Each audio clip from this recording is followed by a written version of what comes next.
Matatandaang pumunta na ang mga cast ng Hello Love Goodbye sa Canada, para umpisahan ang shooting ng movie nina Catherine Bernardo at Alden Richards.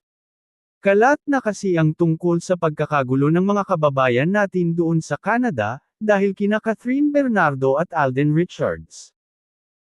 Open book naman kasi na sa Calgary, Alberta sa Canada ang shooting ng sequel ng Hello Love Goodbye na Hello Love Again, at ipalalabas sa darating na Nobyembre ngayong taon, mula sa direksyon ni Cathy Garcia, produced ng Star Cinema at GMA7. Hindi rin naging maramot sina Catherine at Alden na binanggit din sa Canada nga ang location ng shooting nila.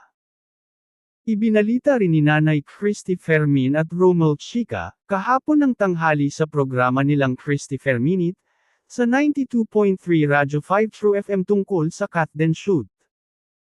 May mga larawang ipinakita sa programa ng CFM, na dinumog ng maraming tao nga sa location at nagpapapicture sa dalawang bida, at may mga lady guard din sa paligid para magbantay. Kumuha raw ng mga local production staff doon para nga naman hindi narito sa Pilipinas manggaling, dahil malaking gastos pa ito. May nakita naman kaming video sa TikTok na may nagsabing, "Wag daw tayong maingay." At nang naglalakad na ang Catden palabas ng bahay ay tinawag ng mga kababayan natin at kumaway naman ang dalawa. Kaya pala naringgan namin ang kababayang Pinoy na nagsabing, "Wag maingay," ay dahil baka mapaalis sila. Kasi nga residential pala yung sa Bridlewood, at ang iniintindi nila ay huwag magingay o magsisigaw doon, dahil kapag nagreklamo ang mga residente roon, malaking problema pa, kahit may permiso pa silang mag-shoot. Kapag may nagreklamo hahanap sila ng ibang lugar. Nabanggit pa na problemado ngayon ang production staff sa shooting, dahil ang daming tao at syempre kapag may kukunan ng malayo ay may mga mahahagip, kaya nakikiusap daw ang staff na dapat nasa isang lugar lang ang supporters.